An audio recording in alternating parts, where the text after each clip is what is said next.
As you can imagine, there were a lot of cheers, but this was a very muted celebration here.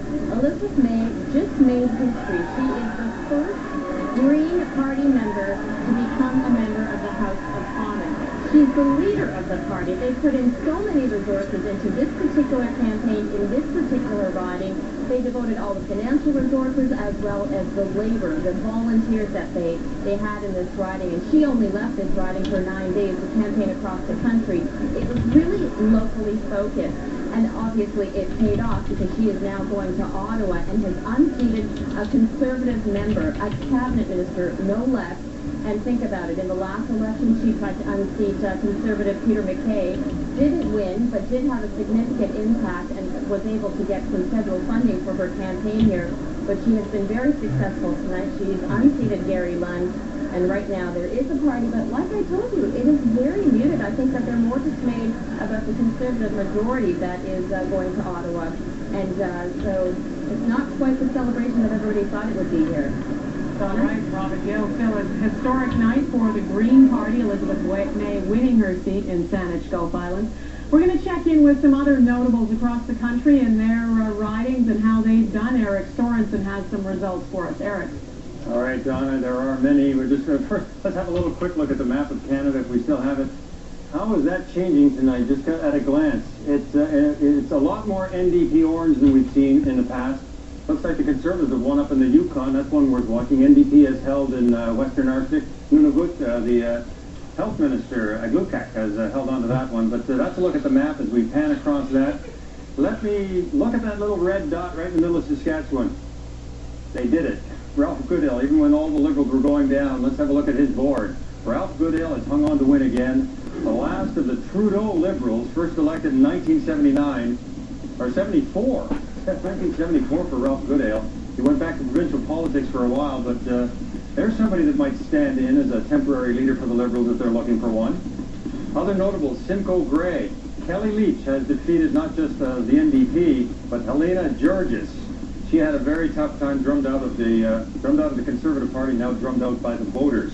Chilliwack Fraser Canyon. Mark Strahl, you might recognize that name. Chuck Strahl, his dad, retired this year, and walking right in his footsteps in the same riding in the Fraser Canyon area, Mark Strahl. How about that?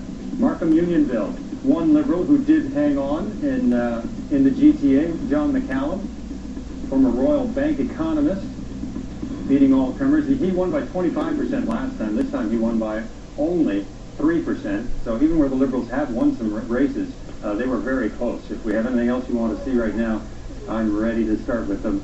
All right, Donna, back to you. All right, thanks, Eric. We're going to go back over to Saanich Gulf Island for Elizabeth May's victory speech.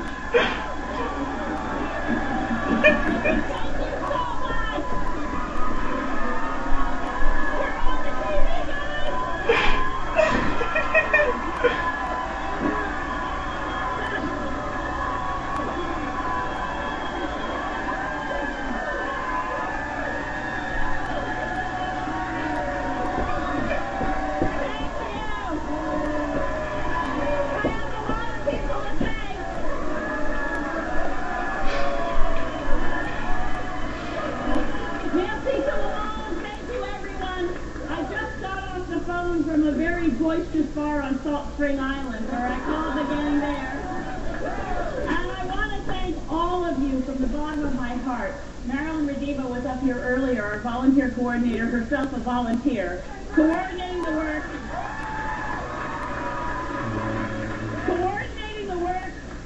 And listen to this, Canada. Listen to this. Coordinating the work of the 1,000 volunteers on the Saanich Peninsula, the 700 volunteers on Salt Spring Island, and altogether 2,000 volunteers from Saanich Gulf Island who today made history.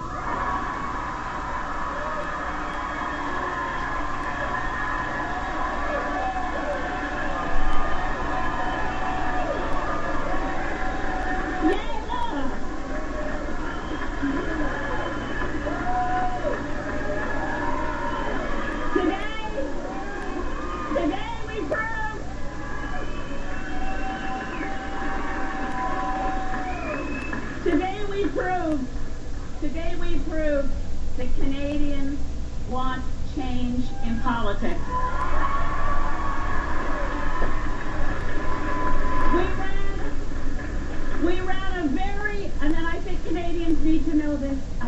all know this, we ran a very non-partisan campaign. We ran a cooperative campaign. I need to start by sharing with you that I had a very gracious telephone call just moments ago from Gary Lunn congratulating me on this victory.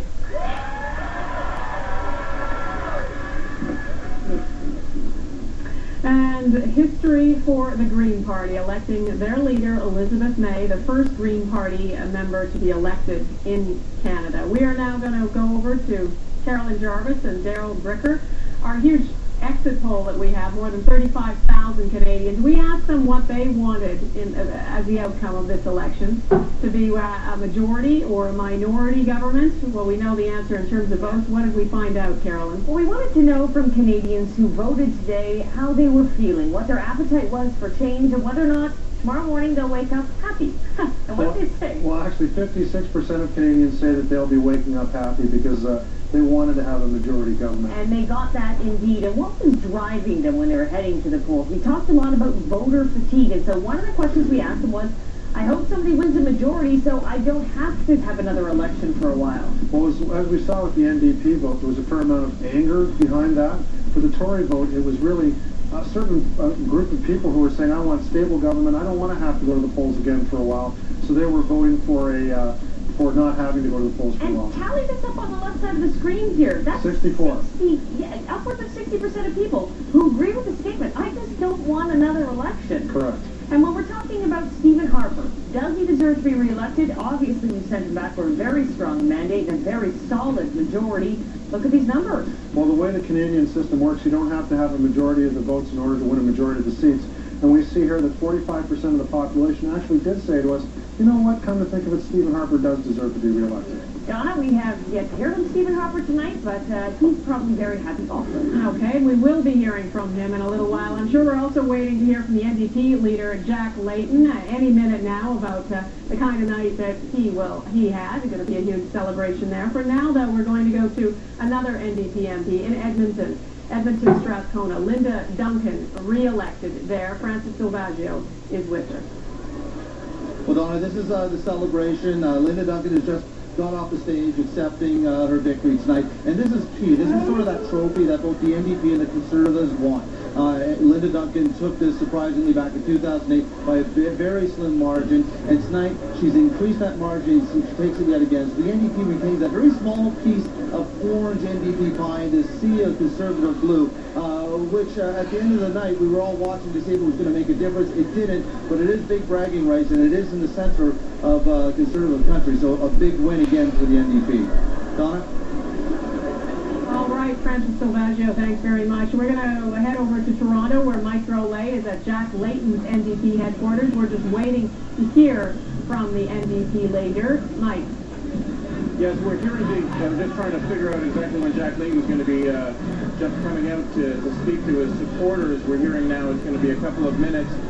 Quite the day for the NDP. Certainly they didn't expect to win 105 seats, and they do have a lot of work left with them. I asked Carl Belanger, who is the press secretary for Jack Layton, what he was going to do, and of course he's very confident that he can get his the rookie Quebec MPs in order to try to get them up to speed with how things work in Ottawa.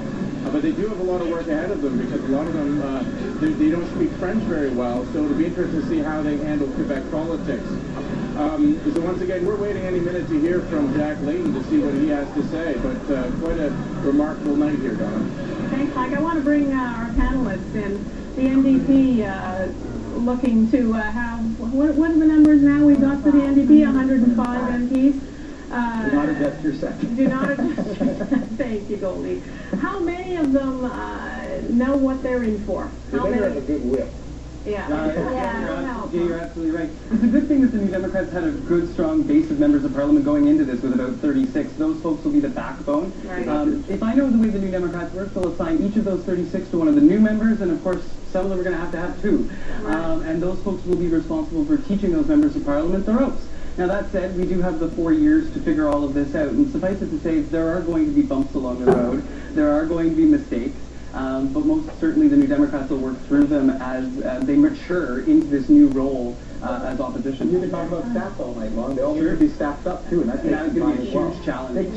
And we're a unionized staff environment within the New Democrats. Shocking. Which is going to cause an additional level of interesting problems. Oh, we're not even there yet. We're not even there. This is something that we dropped, the thread we dropped before that I want to pick up on. That's the per vote subsidy, which is something that's going to, the Tories have said if we get a majority, we're going to introduce this, which will have... We're going to get rid of it. I'm not quite sure why that became an issue with the Tories. Let's talk about the effect that'll have on some of the parties. Well, first of all, I'm not sure that the Tories will lead right now with that. If they do, it seems to be a ridiculous thing to do. What, like, it's punitive? It's petty. It's absolutely petty. No, there's a principle. There's a principle about that. And what is that principle? Political parties should be able to go to the people and raise the money they need to run an election, not tax it away from people, because that's your tax dollars going to a party you don't support. You know, I'll tell you something. In the United States of America, candidates spend the majority of their time raising funds. We're not talking about the United States of America. We're talking about Canada. But that's the system that worked long before it was introduced. We had the old system. We just want to go back to the old system. Well, I'll tell you the benefit. I'll tell you the benefit today of that per vote subsidy is the number of women that were elected in this Parliament directly. Yes, it does. Absolutely, it does. Subsidy. What does it have to do with it? It has to do with, you have to look at what we got rid of. We got rid of big corporate and big union donations, and we said in return for that we were going to have a public base for parties to operate from so that they can build their policy, build their nation without having to be beholden to political action committees and lobby groups.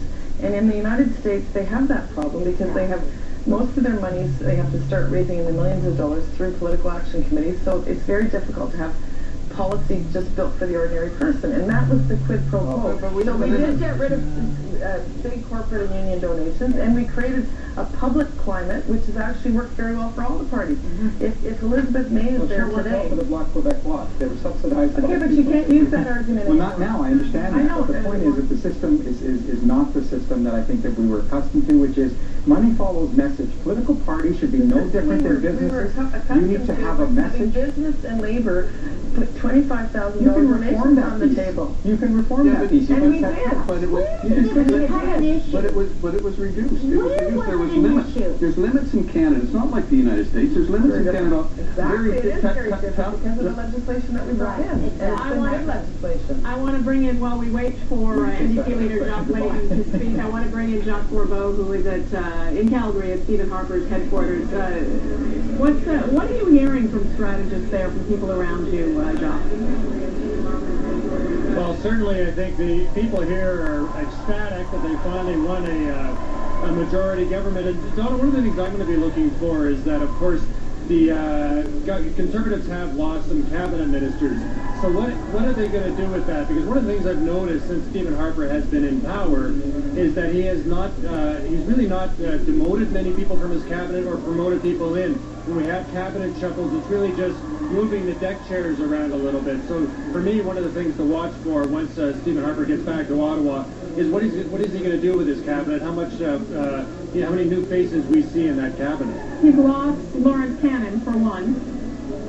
That's a big one. Absolutely. And the other dynamic I think is going to be interesting with the NDP now as official opposition is I think there's going to be more of a stark ideological divide between the government and the official opposition. And also a thing to watch for is all those new Quebec, NDP MPs from Quebec. How much are they going to push Jack Layton to start demanding some movement on the constitutional file and other things that Layton was talking about during the campaign? So for Stephen Harper, it's going to be a different experience because he's going to be facing a party, an official opposition that I think is going to have a very different lines of attack than the Liberals did.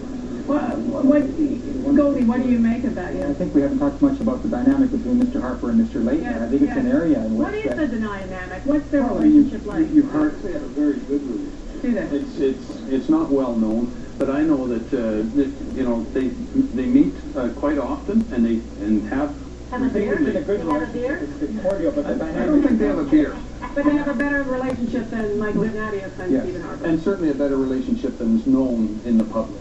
And what's the basis of that? Trust. Well, I think that, it comes right back to where we started originally on this whole discussion about the need in minority parliaments to work together. And the Prime Minister, despite all the criticism he gets, you know, about being autocratic and stuff, he has proven over